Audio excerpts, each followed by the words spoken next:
Hey guys, welcome back to Mo's Game Table. Today we're going to take a look inside Salerno 43, the Allied invasion of Italy, September 1943. This is a game designed by Mark Simonich and published by GMT Games. Well, Mark has had this long-running Zachman series, the 40 series, the 4X series, whatever it is you want to call it, for many years now. He's covered several different battles: Ardennes 44, Normandy 44, Holland 44, Stalingrad 42, Salerno 43, and he's got a North Africa game also in the works right now. The latest one here, Salerno 43, looks to be the smallest, which means that if you've not played any of this Zachman series, this will probably be the best entry point because small footprint, low counter count, and you'll be able to grok the rules real simple. It's not a difficult system, but it's easier if the game's a little bit smaller. You can jump in, learn this system, and then you can transfer that knowledge from one game to the next in the series, because this is a really, really solid series, and Mark's a great designer. And if you've not played any of the Zachman series, definitely go with Salerno 43 to start with. So let's take a look at the back of the box and see what this game's all about.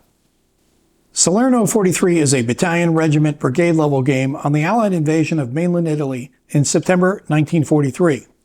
2 British and 2 American divisions land in the Gulf of Salerno, defended by the full strength of the 16th Panzer Division, which is soon reinforced by elements of 5 mechanized divisions and much of the 1st Fallschirmjäger. For 8 days, the survival of the beachhead is in doubt, and emergency measures are taken to reinforce the beachhead with the 82nd Airborne Division. With their counterattack stopped and the British 8th Army approaching from the south, the Germans withdraw their left flank to avoid being trapped. However, their right flank stubbornly holds back the British from pushing north to Naples. Salerno 43 includes 2 scenarios, an 8-turn invasion scenario and a 22-turn campaign game. In the campaign game, the Allies must exit the north map edge by the end of September 1943. The Germans must delay the Allies to give time for the construction of the Gustav Line further north. The 8-turn scenario can be finished in an afternoon. And here's an example of the map and the counters. For game contents, we get 1 map, 1 counter sheet, 1 rulebook, 1 Allied setup and reinforcement card, 1 German setup and reinforcement card, 2 CRT Tech player aid cards, and 2 6-sided dice. It's for 2 players ages 14 and up, about 2 to 6 hours playtime, complexity is 5, and the solitaire suitability is also rated as 5. So let's take a look inside and see what we get. Got our 1d6 rulebook, player aid cards,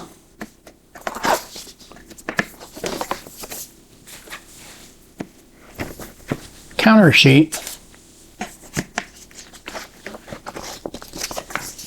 and our map. So let's set up the map and take a closer look at the game. And here's a look at the map that comes with the game. You can see it is a fairly small footprint map, especially when you compare it to the other 4X series games from Mark. Very easy to read. The map, the different types of terrain, beautifully done by GMT. You've got your coastline here and the different invasion waves. Red Beach, Blue Beach, Roger, Sugar, Uncle, Commando Brigades, and Darby's Rangers. All these entry points for the different waves. You've got your British and US support markers. At the top, you have the North Edge entry areas, remnant display, general records track for victory points and supply points, eliminated box, floating reserve. Then we have a tracker for available air, naval, and supply points for both the Allied and German forces. The turn record track here, the map key on the bottom left, and next to that is the sequence of play, so you can easily reference it and know what the next step is during play. And we'll take a look at the player aids that come with the game. The first one is a fold-out, and on the front we get the CRT. Below that we have the breakdown of the combat results. At the bottom we have the determined defense table, isolation attrition table, rally table, and the combat modifiers. On the inside we have a detailed sequence of play. At the bottom left we have the summary of mountain hex side effects. On the right-hand side we have the invasion CRT, airborne drop table, disengagement table, variable strength units, landing point values, and a roster of the different unit types at the top right that are in the game, along with a breakdown of the Allied coordination between US and CW units, and a breakdown of the abbreviations found in combat unit IDs at the bottom right. And on the back we have the terrain effects chart giving you a breakdown of the different types of terrain in the game, the movement points for non-mech and mech, tank shift, effects on combat, advance after combat, and the DD column. At the bottom, we have a listing of the different types of effects in the game, such as disrupted, full retreat, replacement, and city battle, etc. Next, we'll take a look at the scenario setup cards. First, we have the campaign game and avalanche scenario for the Allies. And on the back, we have a breakdown for scenario S1.4, which is the optional start. Then we have the German setup sheet for the campaign game and avalanche scenario. Next, we'll take a look at the counter sheet that comes with the game. On the left-hand side, we have the German forces and some administrative counters. The right-hand side, we have the Allied forces and the remainder of the administrative counters. So you can see very low counter density in this game. And finally, we'll take a look at the rules. This is a 32-page full-color rulebook. On the front, we have the table of contents listing out all the rules and their associated page numbers. On the inside of the front cover, we have the introduction, and we have a listing of the contents, a breakdown of how to read the map, the counters. Here's your counter breakdown, explaining to you all aspects of your counters. Then we get to the sequence of play, breaking down all the phases, the weather phase, German player turn, movement phase, combat phase, recovery phase, supply phase, and then the Allied player turn, going to be doing the exact same phases for their turn. Then a victory check phase, stacking is explained to you, land movement, extended movement, road movement, tactical movement, effects of rivers on movement, mountain hex sides, half effectiveness markers, truck markers, and then zones of control, which of course, anybody who's played any of Mark Simich's games knows that you've got the Zachbahn system, which is really unique and interesting, not hard to understand, but for first-timers to the either war games or to this system, this is a great small form factor system to be able to understand how it all works. Then we get into the Zachbahns on the next page, how they are formed, the effects, and then breaking them. Intersecting Zachbahns, Zachbahns with entry areas, Zachbahns and terrain. And this is a good illustrated example of how the Zachbahns, you can visually understand how the Zachbahns work. Then we get into combat, the basics, multi-hex combat, combat procedures, main assault force, allied coordination restrictions, minimum and maximum odds, automatic DS, combat modifiers, tank shifts, naval support, elite shift, terrain, air support. Then we have your combat results all explained to you. Determined defense,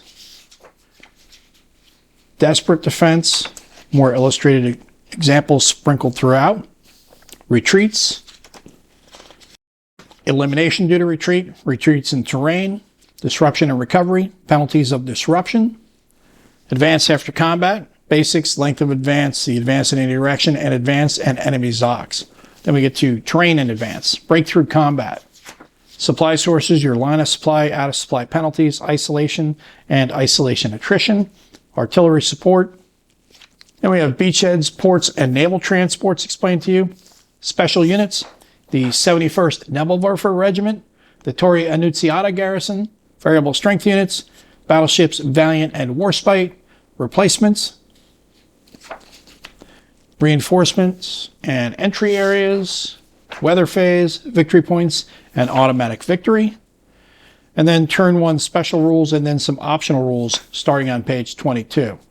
Then we get to the scenarios on page 23, Avalanche, and then the campaign game. And then there is hints on play for both the Allied and German players. Then we get to the design notes on page 25, order of battle notes, and then turn one, the invasion turn, an extended illustrated example of play, which is fantastic. Like I said, this is not a difficult system to learn, but it is a really, really fun system. Mark's done a great job with it. So if you're new to war games or you're new to the Zachbahn system, you pick this one up, you're going to be able to get right through it with these illustrated examples and get to see why this is such a highly regarded system.